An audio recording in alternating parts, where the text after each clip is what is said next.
It's no secret that Nintendo has mastered the art of the 3D platformer a long time ago. While most major developers and publishers treat it like a dead genre, Nintendo continues to churn them out with great success.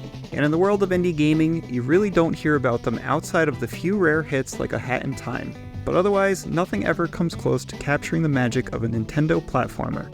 Until today. In comes Koa and the Five Pirates of Mara, out now on PC and all major consoles. A delightful platformer with terrific movement, charming characters, and simple but clever level design throughout, and this just might be the most fun I've had playing a 3D platformer since Super Mario Odyssey. Follow Koa as she is invited to the island of Now I know that no 3D platformer can truly compete with Mario, but still, Koa does a rather convincing job that it could. With simple yet fun platforming challenges and short but solid level design, the game feels like something I would have been obsessed with as a kid in the 90s. And there's this very easy to pick up movement tech that quickly allows you to get into a really satisfying loop that helps you blaze through levels, but we'll touch more on that later. Aesthetically, this hits pretty close to a Nintendo title too. It has a cute and diverse cast of characters you'll meet across the islands of Mara. It has a bright and unique world with some hidden nooks to explore and a variety of different level mechanics that break up the traditional platforming the rest of the game is built off of. The opening animated cutscene is a really nice touch too. It makes it feel like you're getting ready to watch a Saturday morning cartoon. Koa wears its inspirations on its sleeves. The influences of A Hat in Time, Super Mario World, and heck, probably all the Mario games in general are readily on display throughout the adventure. Okay, maybe not this one. Welcome to Mario Teaches Typing! The platforming is what you would expect, with mostly linear levels and some hidden collectibles off the beaten path. Some levels sport some new gimmicks to keep things interesting, and there's a few underwater levels and crane levels which are both okay. It does a decent job of mixing up the gameplay, but it's the standard platforming I'm here for. You even have some levels with these very Super Mario 3D World styled run pads, which keep you moving at high speeds. These levels are all really well designed, though they can make grabbing the collectibles a bit of a pain if you make a wrong turn at a fork in the road. Speaking of collectibles, you have pearls, fabric, and plastic hidden in each of the game's levels. These are used for repairing the main island's tourist attractions and purchasing backpacks and outfits. The outfits in particular are really well designed, with Koa even wearing her selected outfit during conversations, which is a really nice addition. Collecting more of these hidden items unlocks more options for you to buy with shells. These are littered everywhere, and I mean everywhere. Everything is wildly cheap compared to what the game gives you, so by the time I was an hour into the game, I think I already had enough shells to buy everything. Inflation clearly hasn't hit the islands of Mara yet. Your boat is used to travel between levels, which is this game's version of an overworld, with its own simple but neat little exploration mechanic in itself. Each area of the world needs to be unlocked by collecting the game's 8 map pieces, so the surrounding fog can be cleared, and upgradable parts for your boat can give you access to more levels as well. Each level has these time-based medals to dip your toes into speedrunning.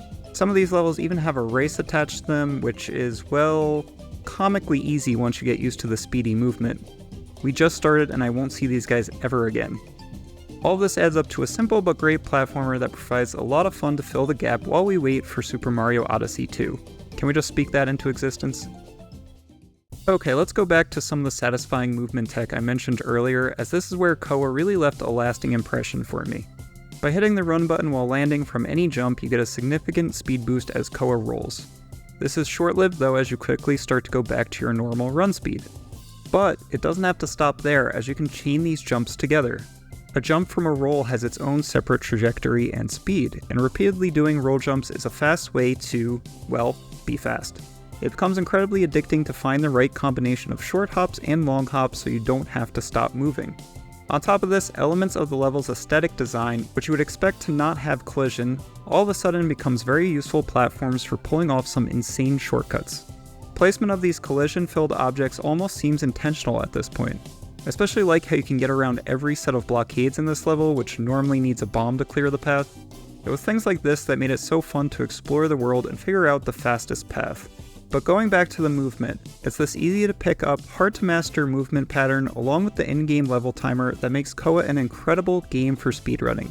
Even if you've never speedrun before but always thought about it, this is a fantastic game to start with. It's really approachable and the community is still growing, so check it out. Even without taking it that seriously, it's really satisfying to go through and find some of these amazing shortcuts to beat some of these levels in under 20 seconds. And it's a ton of fun to get the hang of. But with this all said, there's one aspect that really falls short for me, and that's the boss fights. These are mostly really easy, and outside of a few being okay, they aren't all that interesting, and some aren't really fights at all, like this slow auto-scroller. It's a bit disappointing, but it makes up such a small part of the game it didn't really have a major impact on my overall impressions of Koa. Now in terms of difficulty, Koa doesn't ever truly get all that challenging, so it's a pretty casual game if you're not diving into the world of going fast. But either way, it feels right, as Koa's level design is well suited for a casual run-through, but also provides you all the tools you need to break the game, if you really want to.